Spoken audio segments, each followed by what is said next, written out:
Oh Hare Krishna, Krishna Krishna Hare Hare, Hare Rama, Rama Rama Hare Hare.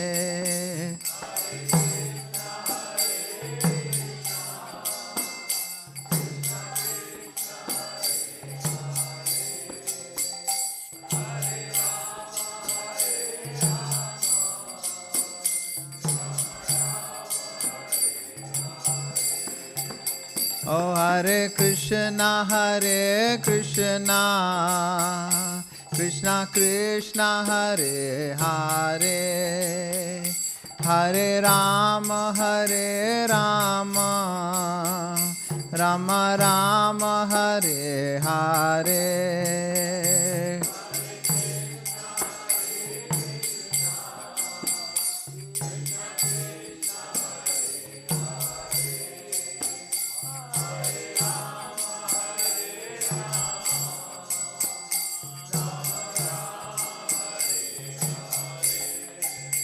Oh Hare Krishna, Krishna Krishna Hare Hare, Hare Rama, Rama Rama Hare Hare.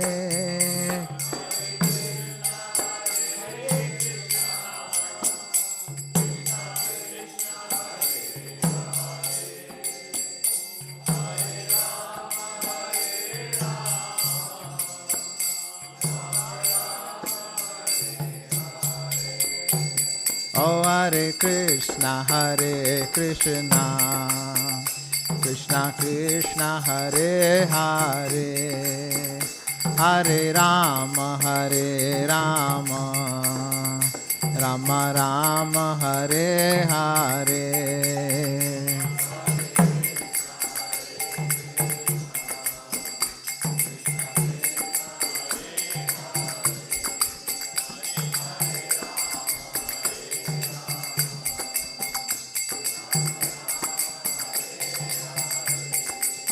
Oh Hare Krishna, Krishna Krishna Hare Hare, Hare Rama, Rama Rama Hare Hare.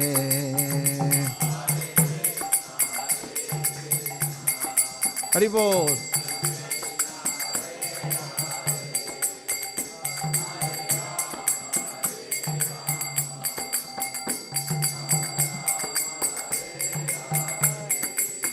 Oh Hare Krishna, Krishna Krishna Hare Hare, Hare Rama, Rama Rama Hare Hare.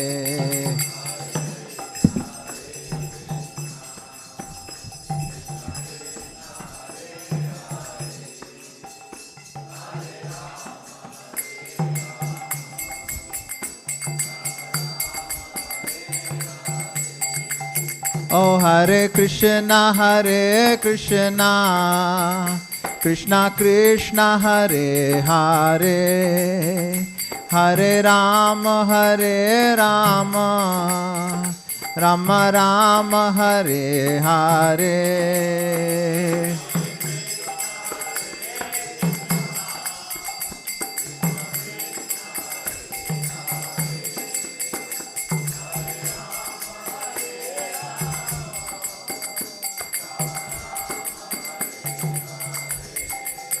Hare Krishna, Krishna Krishna Hare Hare, Hare Rama,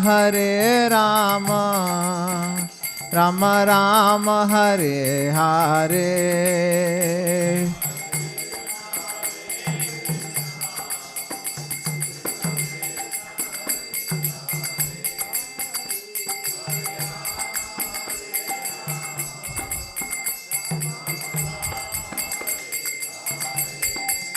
Oh Hare Krishna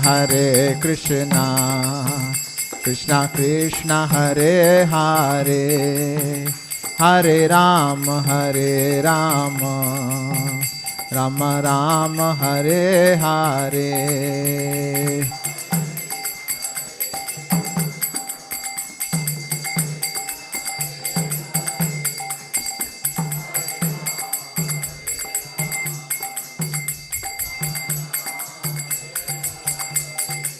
Oh Hare Krishna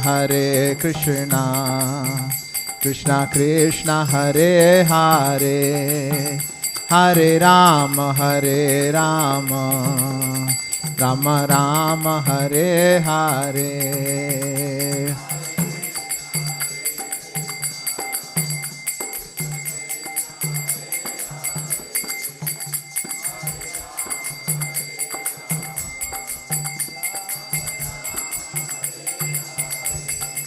O Jayo Radha Kala Chanji Radha Kala Chanji Radha Kala Chanji Radhe.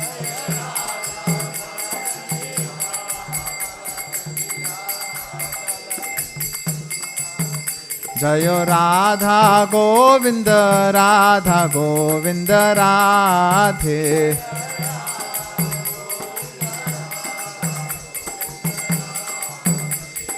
Jayo Jagannath Jai Baladeva Jaya Subhadra.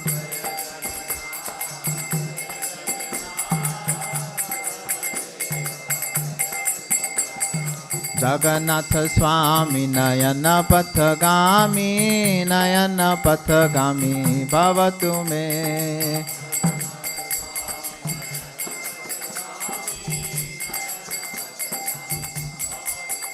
O Jagannath Swami Nayana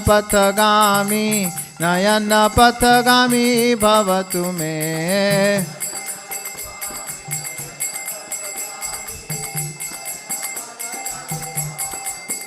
O Jagannath Swami Nayana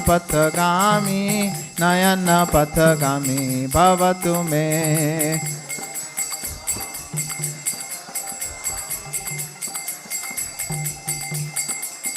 Jaya Gauranitai Jaya Gauranitai. Jai Gauranitai. Jaya Gauranitai Jaya Gauranitai.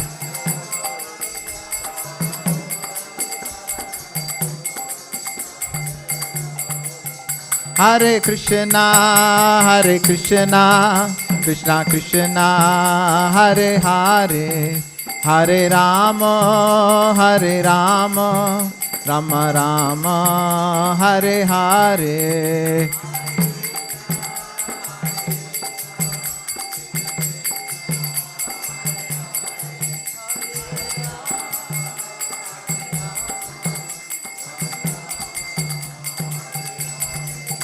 Hare Krishna Krishna Krishna Hare Hare Hare Rama Rama Rama Hare Hare.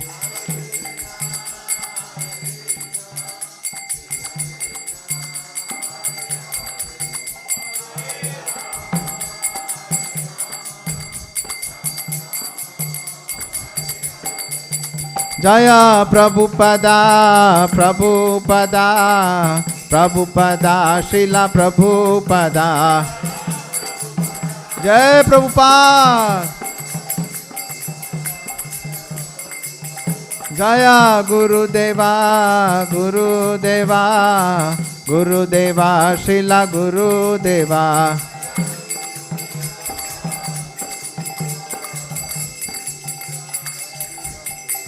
O Nitai Gaura Hari Bol Hari Bol Hari Bol Nitai Gaura Hari Bol Nitai Gaur Hari Bol.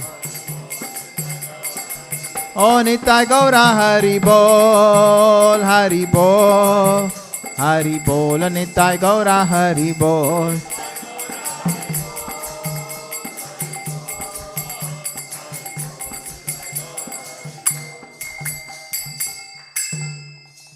Jai Om Vishnupad Paramhamsa Parivrajakacarya Stotra Sata Shri Srimad A.C. Bhaktivedanta Swami Srila Prabhupada Ki Jai Om Vishnupad Paramhamsa Parivrajakacarya Stotra Sata Shri Srimad Bhakti Siddhant Saraswati Thakur Ki Ananta Koti Vaishnava Vrinda Ki Namacharya Srila Haridas Thakur Ki Prem Se Kaho Shri Krishna Chaitanya Prabhu Nityananda Shri Advaita Gadadhar Srivasadi Shri Gaura Bhakta Vrinda Ki Shri Shri Radha Krishna Gopa Gopinath Shama Kund Radha Kund Giri Govardhan Ki Braj Bhumi Vrindavan Dham Ki Shri Mayapur Navadvip Dham Ki Purushottam Kshetra Jagannath Puri Dham Ki Ganga Maiya Yamuna Maiya Ki Tulsi Devi Bhakti Devi Ki Samaveda Bhakta Vrinda Ki Nitai Gaur Premanande. All glories to assembled devotees. All glories to assembled devotees. All glories to assembled devotees. All glories to Sri Guru and Sri Gauranga. All glories to Srila Prabhupada. Srila Prabhupada ki jai.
Jaya Radha Madhava Kunja Bihari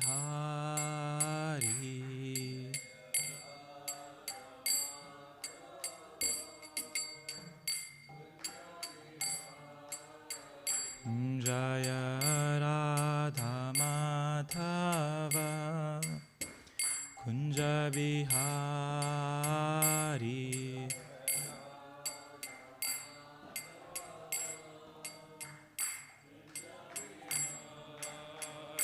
Jaya Gopi Jana Vallabha Girivaradhari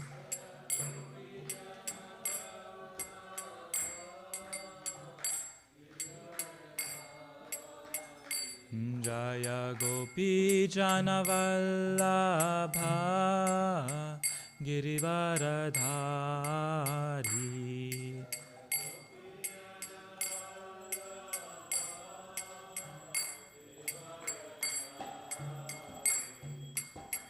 Yashodanandana Braja Jana Ranjana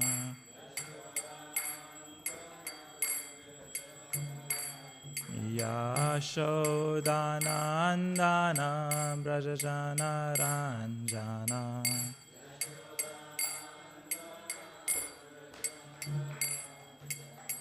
Yamunatira Chari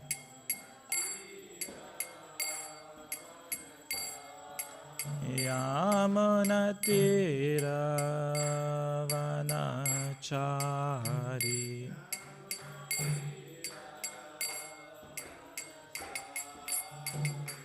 Jaya Radha Madhava Kunja Bihari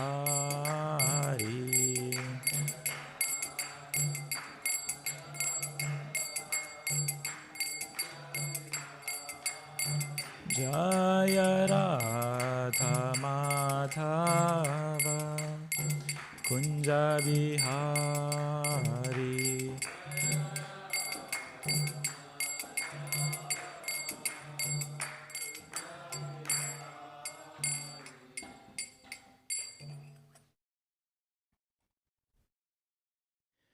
Om Namo Bhagavate Vasudevaya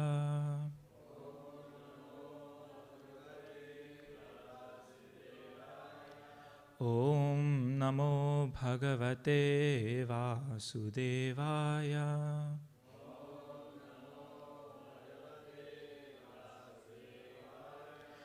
Om Namo Bhagavate Vasudevaya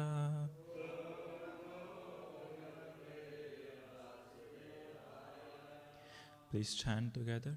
Narayanam namaskrityam naram chaiva narottamam devim saraswatim vyasam tato jayam udirayet nashtaprayeshva bhadreshu nityam bhagavat sevaya bhagavati uttamashloke bhaktir bhavati neshtaki.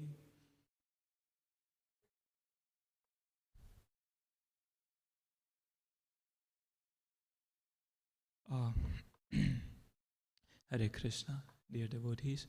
This morning, it was speaker's choice. So I have selected to speak on Srimad Bhagavatam, Canto 1, Chapter 8, which is Prayers by Queen Kunti, verse number 25. Do you think we can pull that up? Yeah.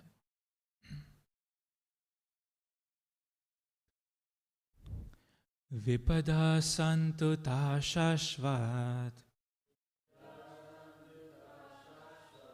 Tatra tatra jagadguru Bhavato darshanam yatsyat Apunar bhava darshanam. Please repeat. Vipada santu ta shashvat Tatra tatra jagadguru Bhavata darshanam yatsyat Apuna bhava darshanam Vipada santu ta shashvat Tatra tatra jagadguru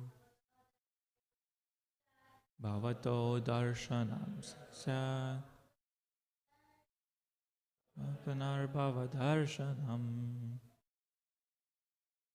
Vipada Santata Shashvat Tatra Tatra Jagadguru Punardarshanam Yasya Apunarbhavadarshanam.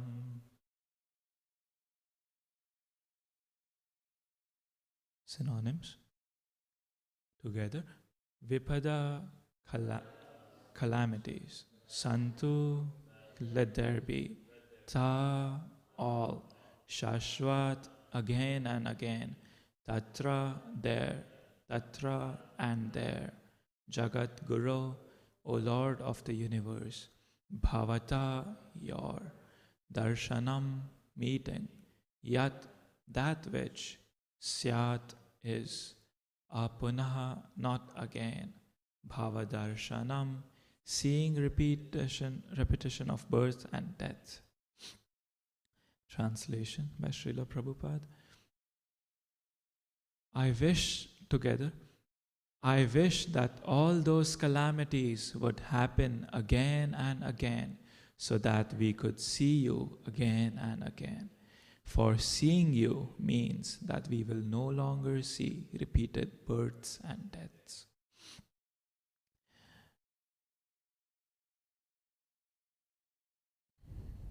Om Ajnanatimirandasya Jnananjana Shalakaya Chakshuran Militam Yena Tasmai Sri Gurave Namaha. Shri Chaitanya Manobhistam Sthapitam Yena Bhutale Swayam Rupa Kadamayam Dadati Swapadantikam. Namaha Om Vishnupadaya Krishna Prestaya Bhutale Srimate Bhaktivedanta Swamin Namine.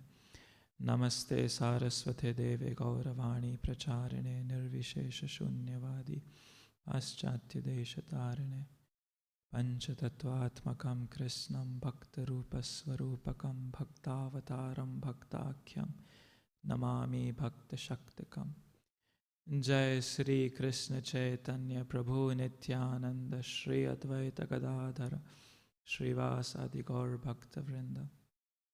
Hare Krishna, Krishna Krishna, Hare Hare, Hare Rama, Rama Rama, Hare Hare.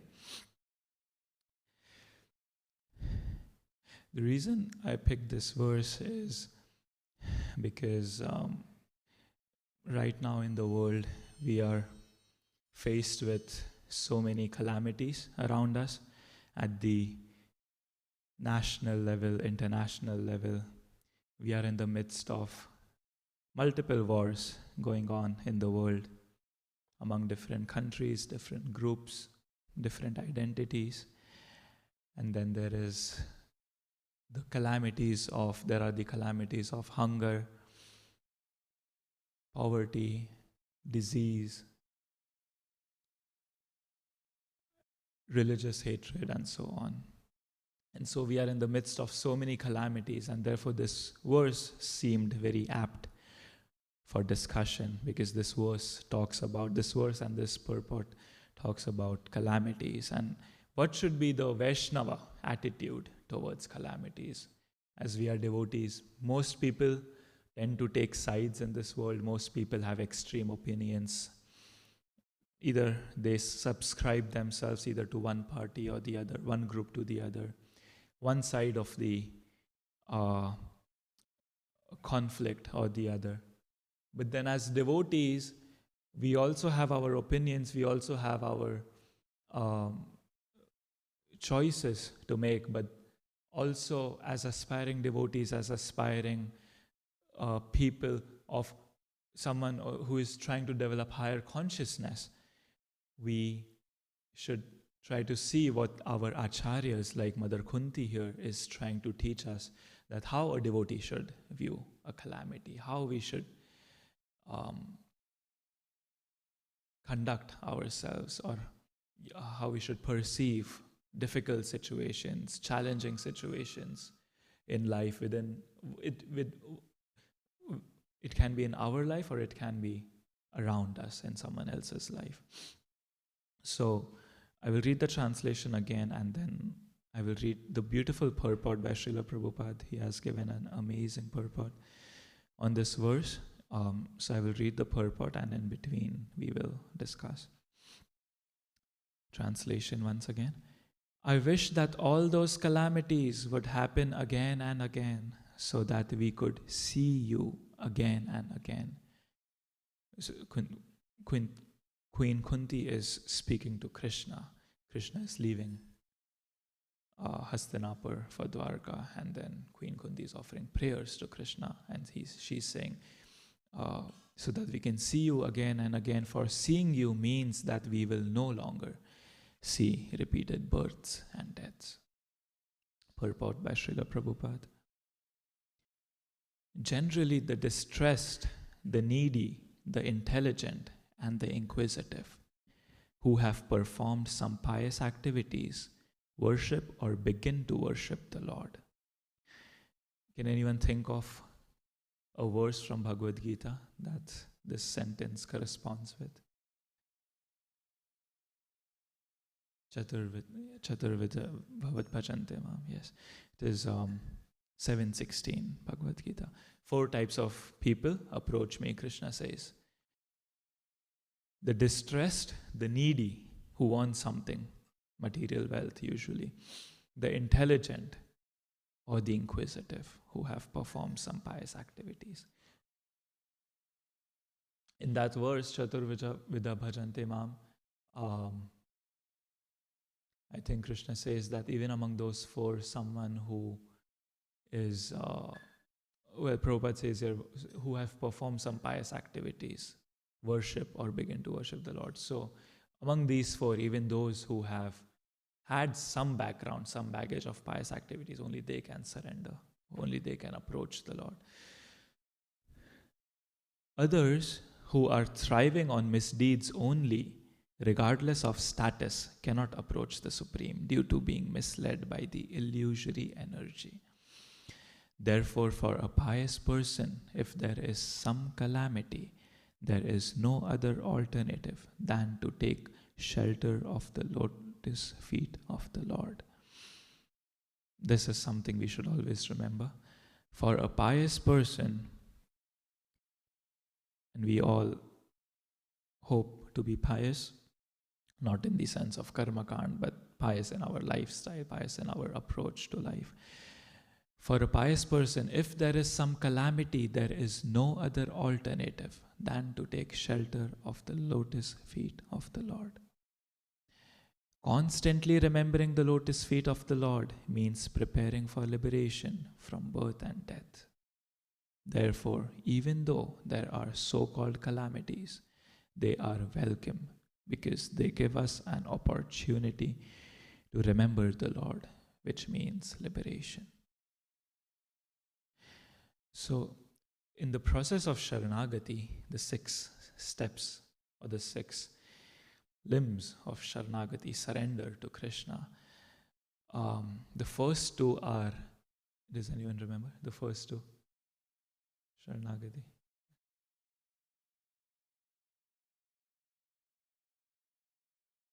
Anukulasya sankalpa, and second one, pratikulasya varjanam. Yes, accepting what is favorable and rejecting what is unfavorable. So if something is unfavorable for material comfort, it can still be favorable for bhakti, right? So rejecting what is unfavorable, but unfavorable for what? Krishna consciousness. But if something is unfavorable for our bodily comfort, for our bodily well-being, it can still be favorable for Krishna consciousness, for spiritual life. And therefore Queen Kunti here is saying that she's welcoming calamities, because calamities, even though unfavorable for our material well-being, for our material body, material comfort, but they are still favorable for bhakti. Why? Because we think of Krishna. Unfortunately, all of us, or most of us, are in a position that we need calamities to think of Krishna. We don't think of Krishna when everything is all right, when everything is perfect in life. If there is too much comfort, too much happiness, too much well-being in life, family is perfect, kids are perfect, spouse is perfect, job is perfect, good material wealth, good material situation, have a house, have shelter. If we have everything, then why would we think of Krishna? We don't. The normal person does not feel inspired to think of Krishna, approach Krishna, surrender to Krishna if everything is good in life. And therefore, Queen Kunti recognizes this, and therefore she welcomes calamities. She says, again and again, let them come. Why? Because only in the midst of calamities will I be forced by my mind, be forced by situation, by circumstance to approach Krishna, to pray, even though selfishly, because I'm thinking of myself, oh, now I'm in this calamity, so now I should approach Krishna. But even if that is the case, at least in that situation, we will be forced to approach Krishna. And so therefore, anukulasya sankalpa, whatever is favorable for spiritual life, we take a sankalpa. We take to that, we accept that. And so we accept calamities. Because remembering Krishna means to get out of the circle of life and death and go back to Godhead. And back to Godhead means no more calamities ultimately. One who has taken shelter of the lotus feet of the Lord, which are accepted as the most suitable boat for crossing the ocean of nescience, can achieve liberation as easily as one leaps over the holes made by the hoofs of a calf. Such persons are meant to reside in the abode of the Lord, and they have nothing to do with a place where there is danger in every step. So this is, Srila Prabhupada is referring to Srimad Bhagavatam, Canto 10, Chapter 14, verse number 58, where Lord Brahma is saying his prayers to Lord Krishna. And then he says in this verse, the translation is, for those who have accepted the boat of the lotus feet of the Lord, who is the shelter of the cosmic manifestation and is famous as Murari, the enemy of the Mura demon, the ocean of the material world is like the water contained in a calf's hoofprint. Their goal is Parampadam, Vaikuntha, the place where there are no material miseries, not the place where there is danger at every step. So again, the point is emphasized here that as we welcome calamities, we are forced to remember Krishna, and remembering Krishna constantly means going back home, back to Godhead, where there is no danger, no calamities. This material world is certified by the Lord in the Bhagavad Gita as a dangerous place full of calamities. Dukhayalam ashashvatam. In Bhagavad Gita, Krishna says, Dukhayalam means a place of misery. Ashashvatam means temporary, non-permanent. So, even if someone is ready to make a compromise in their life, if a person says that it's okay if this world is a place of misery, it's okay if there are miseries, but there is also some happiness. And so I'm willing to accept both of them, misery and happiness, and continue my life. Right?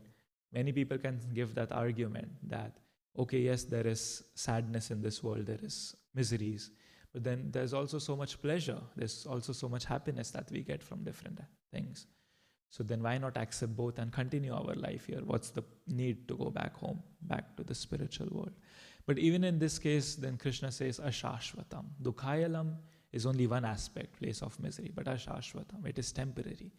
So our life here is not permanent, and the material situation is not permanent, and therefore one cannot continue one's life here. So one must get out.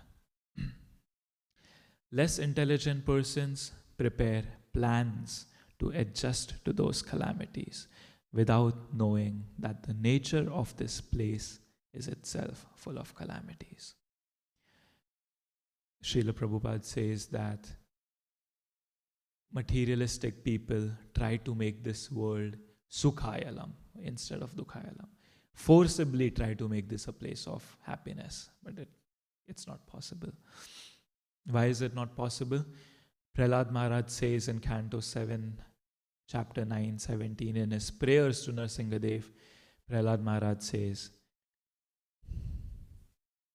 Yasmat priya priya viyoga sayoga janma shokagnena sakalayo nishuddha yamana dukh aushadham tadapi dukkham atad dhiyayam bhuman brahmami vadame tavadasya yogam. Beautiful translation. Prahlad Maharaj says, O Great One, O Supreme Lord, because of combination with pleasing and displeasing circumstances, and because of separation from them, one is placed in a most regrettable position. Within heavenly or hellish planets, as if burning in a fire of lamentation. Although there are many remedies by which to get out of miserable life, any such remedies in the material world are more miserable than the miseries themselves. Therefore, I think that the only remedy is to engage in your service.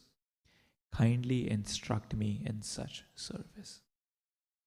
So, even though if a person may think, let me make this world sukhayalam, let me try to make this world a place of happiness, let me find remedies for these material problems and situations. Prahlad Maharaj is saying, although there are many remedies by which to get out of miserable life, any such remedies in the material world are more miserable than the miseries themselves.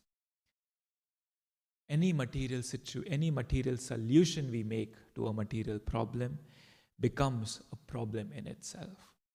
Like, there's too much heat, we have air conditioners. Air conditioners in part then consume so much electricity, consume so much natural resource, lead to more waste, pollution. Traveling is a problem. So we have cars. Cars give out fumes, take so much of energy, pollute the environment. That pollution leads to lung cancer and so many issues. So any situation, if we really dissect, if we really analyze any material solution that we make to a material problem, then we will realize that all these solutions become problems in themselves in due course of time. So therefore, again, the point is emphasized that this place is not meant for happiness. This place is not meant for a permanent life. There will be calamities and problems again and again.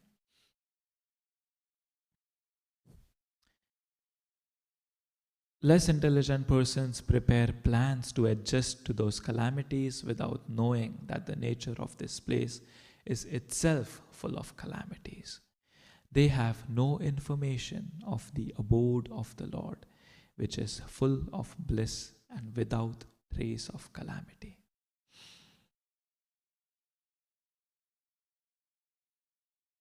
The duty of the sane person, therefore, is to be undisturbed by worldly calamities, which are sure to happen in all circumstances.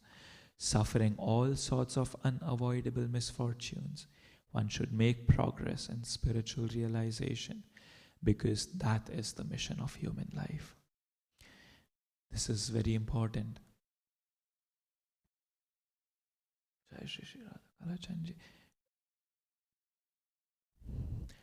According to our karma or destiny, we are allotted a certain amount of happiness or distress. Srimad Bhagavatam in two places, Narad Muni and Srila Prahlad Maharaj tell us that nobody makes an effort to get miseries or calamities. In two places in Bhagavatam, this point is made that we don't need to endeavor for misery.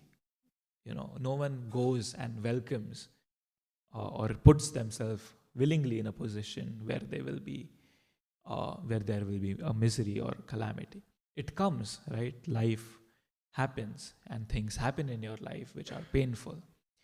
And so if we don't need to make an endeavor for misery, why do we have to make an endeavor for happiness?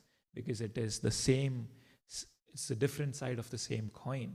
It is a different energy of the material world. If it's a different experience, miseries come on its own accord, and so happiness comes on its own accord. In 2 places in Bhagavatam it is said we don't need to endeavor for happiness. And so one may ask that if we don't endeavor, then how will we, only by endeavor can we become more rich, can we become more powerful, or can we gain more opulences? But there is a very fine, subtle point here. Yes, by endeavor we can get more, we can become more, we can accumulate more. That is not denied. Karma has effect, right? So if we perform karma, if we perform endeavor, if we perform activity, we can get more. But the point is about happiness. By endeavor, we cannot become more happy. And so by getting these things, by accumulating more things, we will not become more happy. It is not guaranteed that our happiness will increase.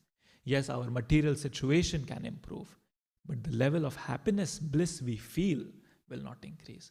That requires no endeavor. And so, why endeavor for material happiness? Why endeavor to change this material calamity? Why endeavor to find solutions to material calamities? The only endeavor should be Krishna consciousness. We should utilize our time and energy to make spiritual advancement. That is the intelligent course of action.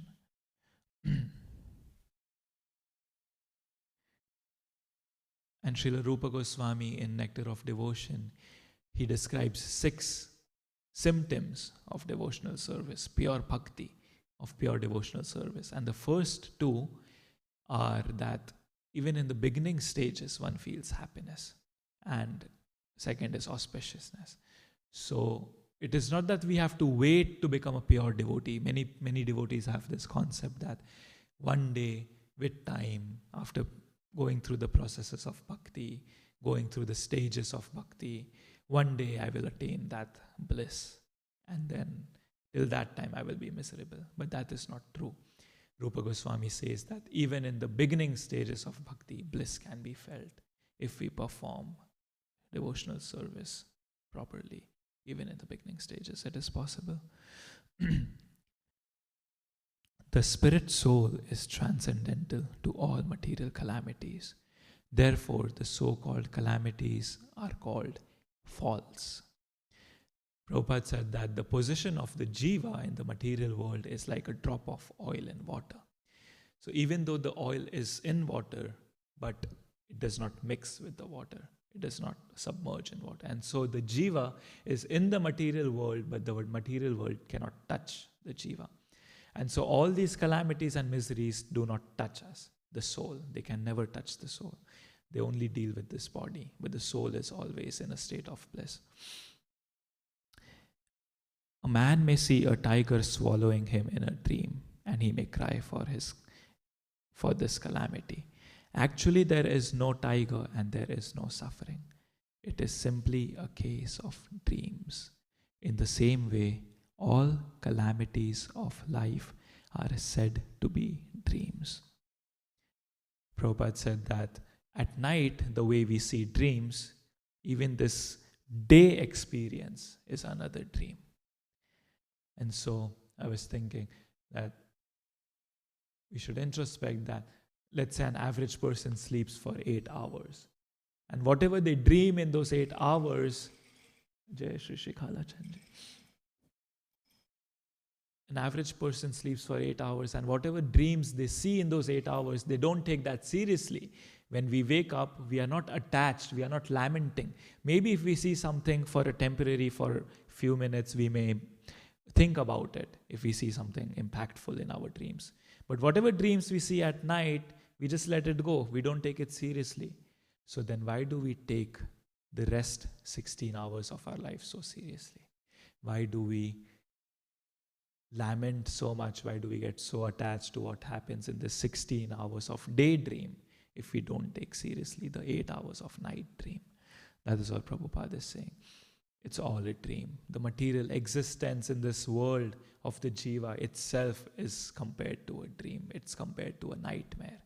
And it is said when we go back home, back to Godhead, when we come back to our original consciousness, this entire material sojourn will just be like a bad nightmare.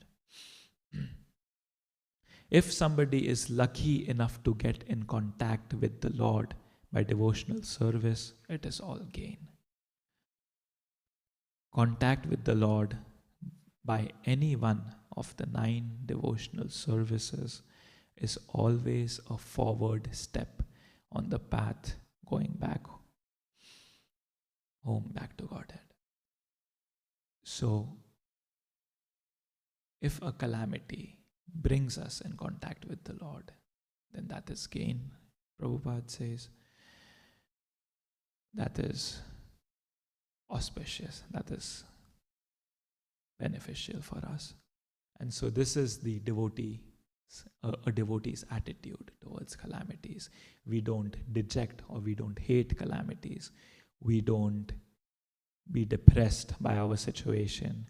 Yes, depression is a mental health situation that is very real, but my point is that we don't take calamities, we don't see calamities the same way material people do. Otherwise, what is the difference?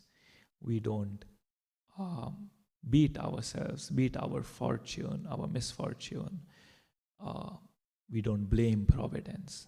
We look at calamities as opportunities to grow in spiritual life, to expand our consciousness, as an opportunity to maybe think of Krishna, that okay, this is a moment where I can actually put some emotion, think of Krishna with some emotion, with some sentiment, because we are suffering.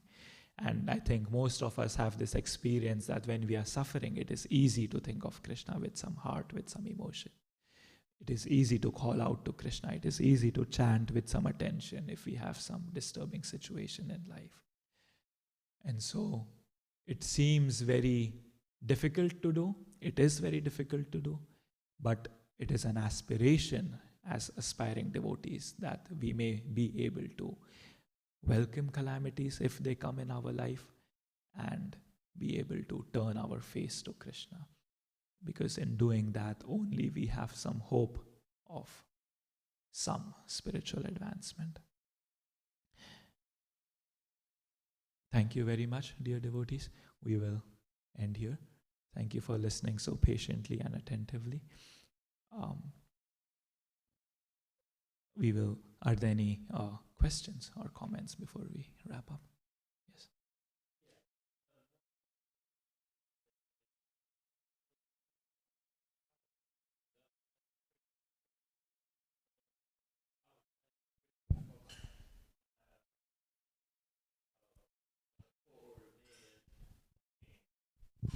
Yeah, I was blaming Krishna for my schizophrenia, and I blame Krishna for my court meds. If you don't court meds, you have to take meds. Either you take it by mouth or shot.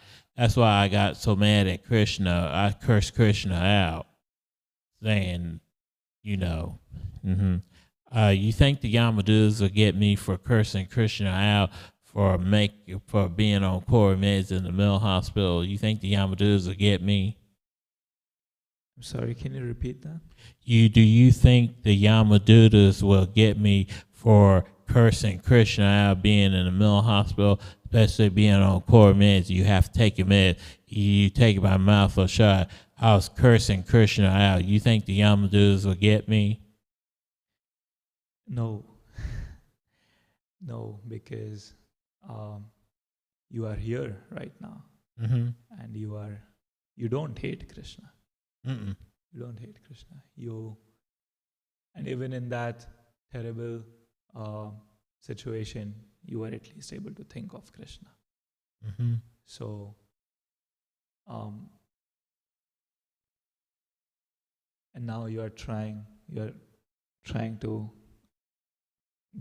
get close to Krishna. So, I think you are good. I don't think. You don't think the Yamadas will get me, right? No. No. Yamdoots will not get you. I don't think so. Mm-hmm. Yeah, Krishna make sure the Yamadas don't get me, right? 100%. Yes. Okay. 100%. Who's next?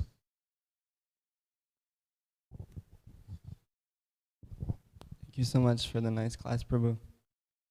I had a reflection and then I had a question. So last night I was reading Four Questions book by Vaisheshika Prabhu, and he was talking about Bhakti Tirtha Maharaj, how at the end of his life, he had really bad cancer, and his body was just falling apart. And still he was praying to Krishna that, please just anything that can happen to me that will bring me closer, that will make me more surrendered, even if it means more physical suffering. So I thought that was really inspiring. And right now I have a situation, it's not nearly as bad, but I have a really bad rash on my leg, and it's like crazy itchy. I think it's poison ivy. And it's supposed to be there for like weeks, and it's just nonstop itchy, and it's really hard to sleep. It wakes me up every night. So I don't know. I guess I already know the answer to my question, but I'm just curious. Like, what would you think is the proper attitude when something like that happens? I already kind of know the answer, but I just want to hear from you.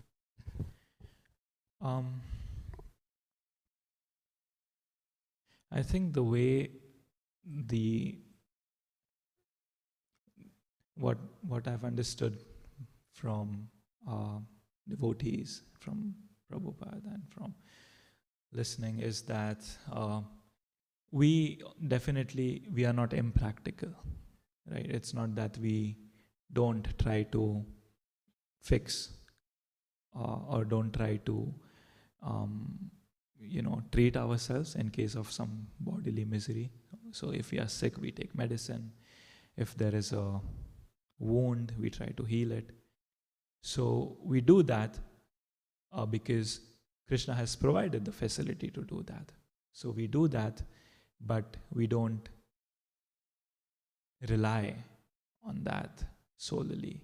Ultimately, we understand that whatever is happening to me is my karma, is because of my past misdeeds. And so any remedy that I can do in my best capacity, I will do that. But ultimately, by Krishna's mercy only can a situation be turned. And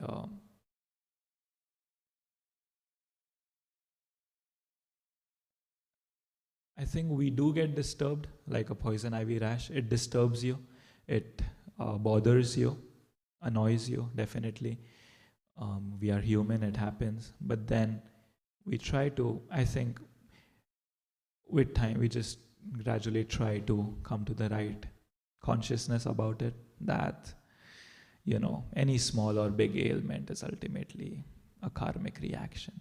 And so, knowing that, we understand, even though we want it to go away, but we understand that I must go through this purification. Is it necessarily like a karmic reaction in the sense that I did something wrong? Or it could be a karmic reaction in the sense that I was just stupid and I walked around barefoot in poison ivy? It can be both. It can be both. Karma, so these inconveniences can either be because of a past direct action that we performed and can be a reaction to that, or it can just be a symptom of living in this material world, the three kinds of miseries that we are faced just because of our existence in this material world. So it may not be connected to a particular action that you do in the past. This rash may not be connected to a particular action in the past, but just a general purification as part of being in the material world.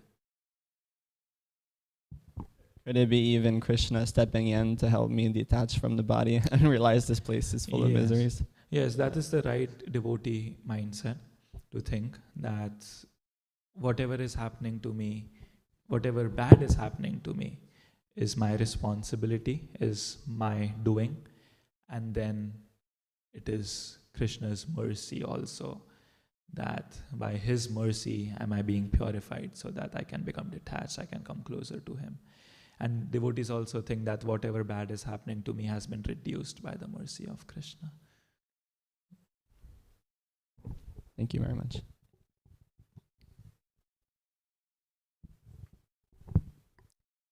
Any other comments?